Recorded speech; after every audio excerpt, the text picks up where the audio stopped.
guys for coming today to talk to us a little bit about what I'm urging us to do. It's kind of a two-part. It's like a two-for-one.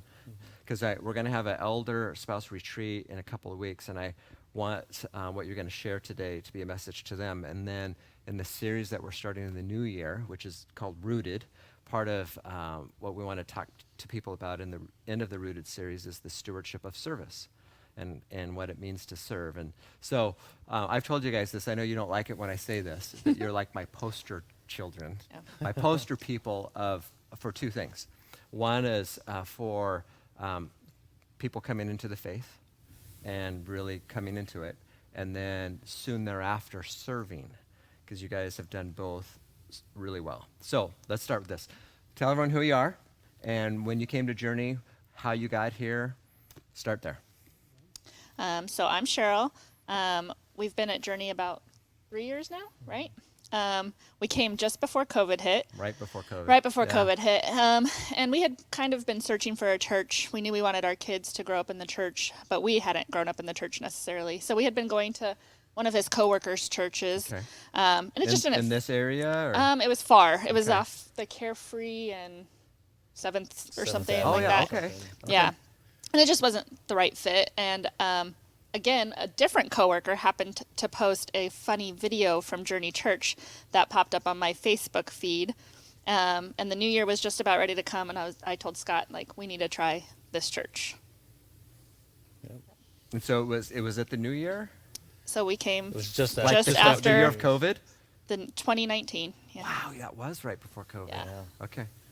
And this is Scott. So who are you? Scott Barlow. My wife, Cheryl. So I met you pretty early, didn't I? You met us the first day. I wasn't sure. Yeah. I wasn't positive. Yeah. And so, so your kids were kind of the catalyst. Mm-hmm. Mm-hmm. So the first part that I want people to hear about your story is that I was dumbfounded by, because you didn't have a church background. No.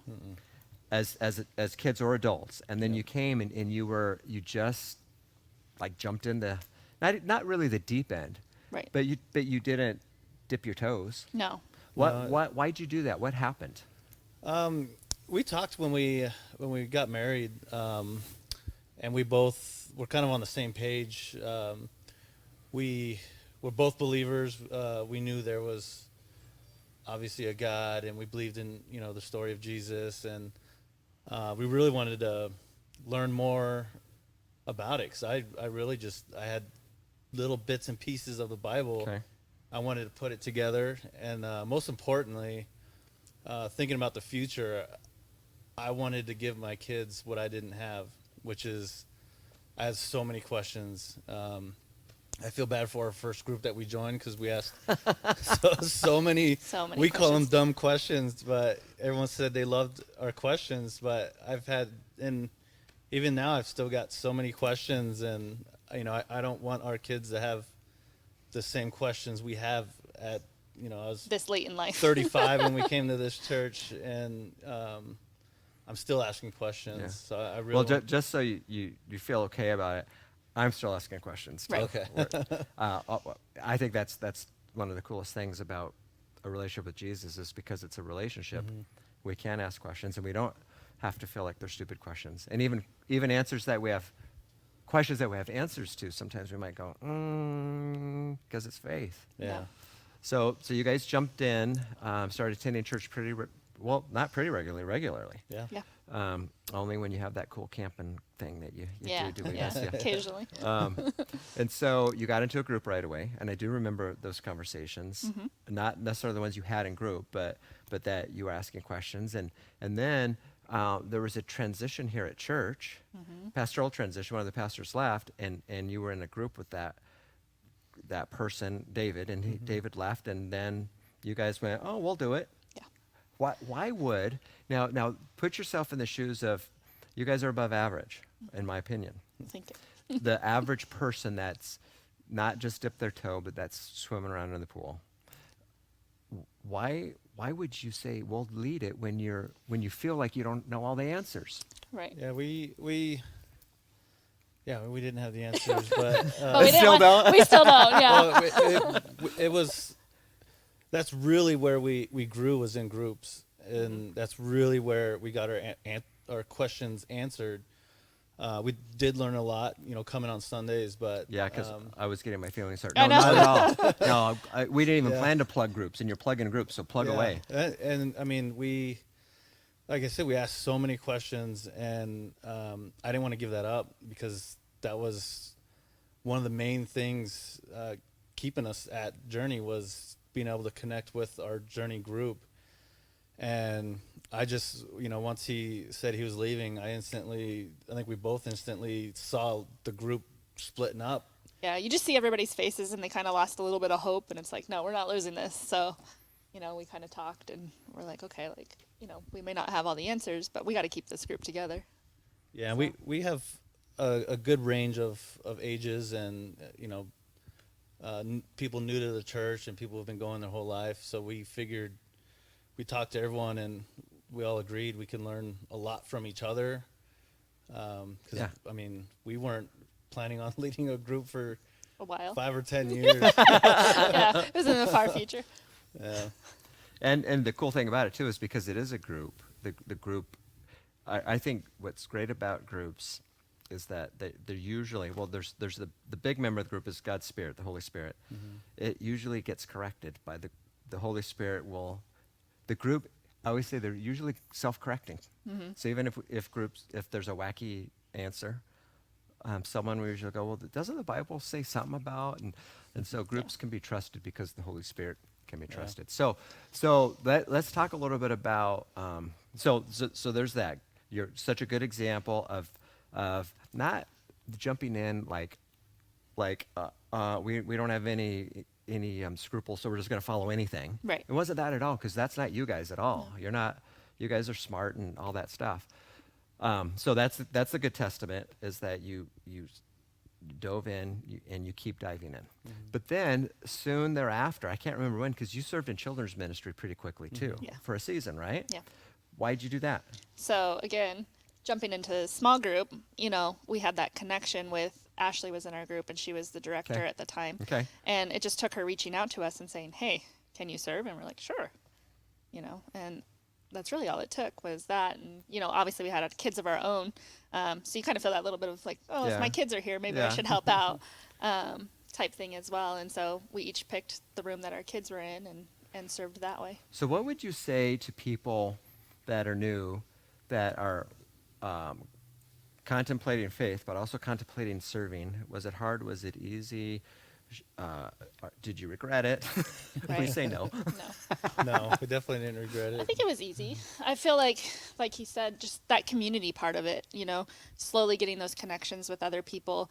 The fact that they were willing to ask us and reach out to us, it made you feel wanted, I guess. And, Okay, right. like that you were needed, to help, We all the have church. a little bit of longing to be part of something bigger than us and to Yeah. be contributors. You also, if I had forgotten this, but you cleaned the church for a while. I cleaned the church for like almost 2 years, I think. Was it that long? It was that long. Wow. I was gonna say, man, we took advantage of you. No, man, you were a servant. If it weren't for the car breaking and Abby, Well, even She then, you met Abby retired from and all doing that. that, didn't you? Because did you know Abby before you started cleaning I didn't the know. church? No, that's how I met Abby. Yeah. And I so love you Abby. got a Yeah. friendship out of that. I got a friendship out of that. Yep. That's Yeah. how I met Jim. And I met a bunch of people for cleaning the church. Yeah. Okay. I felt like we were getting a lot out of the church, and I just felt a need to give back.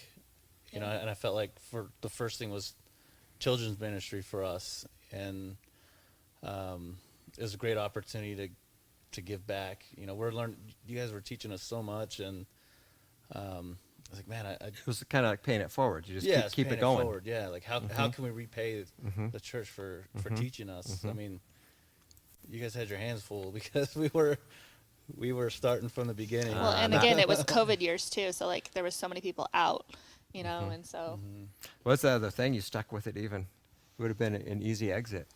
yeah. And some people use, not just in our church, but in other churches, use COVID as an easy exit. Okay, so both of you, I mean, we could do a list, we won't, but you're serving in multiple areas still. And you cycled out of a couple of things like the church and our children's ministry, but you're still doing things. You're in more than one group, both of you, and you help, I think I could say this way, you help lead a group, Yep. a men's group. not just your group, but the men's group Yeah. too. And then we just recently asked you for more. And that's what I really want you to, so it's kind of a two-part question. One is for the elders and the spouses, because what I'm going to be asking them at this retreat we're doing in a couple of weeks is to be asking for more, not less from people. Yeah. And you're the people that come to mind because we have kept asking you for more. And I don't think that you're a bad managers of your resources, time, money, or anything, and you keep saying yes, and you haven't said no yet. And well, you have, because you've backed out of some things. Right. But we asked for more just like 2 weeks ago with men's ministry, because we want to do some new stuff with men's ministry, and you're on our men's leadership team. So sometimes as leaders, and in a church our size, particularly our size, less people to pull from the pool. Yeah. We think that we can't ask because we're already asking for so much. What would Yeah. you say to us as elders when we're scared to ask someone because we think we're deciding for you Yeah. that you're already doing too much? I honestly, I feel honored every time we get asked. It's like when someone comes to me specifically, it's like you thought of me and you thought I would be good for that position, for that group, or to serve in that area. So I'm honored when someone comes to me, and when someone comes to me personally, I feel like I'm going to make room in my schedule to help them out. And you do feel, when you do ask, the entire church, like, I wish I could make it work. Maybe You're it's less likely to commit. Maybe it's a little bit harder to move stuff When around. we If do it's the big when we do the announcement, big net like who wants versus to the small net. volunteer? Like, But when you come to me directly, I Okay. take it almost All right. personal. Like, Good man, to hear. they really thought of me. Yeah. Because and they we think I'd be good at this. see things in people. Yeah. well, and Yeah. like even so, like of the stuff that we've students or children's we used to do it and we don't do it anymore. It's not hey, they backed out, let's never ask them again. Maybe it just wasn't the right fit. We're willing to try anything you ask us, and keep doing things. So I think too, people get scared when people maybe stop something, like, oh, let's not ask them again, but like he said, like, we feel honored, and that thing, like, we tried it out, maybe it wasn't the right fit, let me try this. So How do you balance it then? Because you have 2 kids. We wanted them to be on camera, but they've declined. But you guys do have a really full life. How has it affected your kids?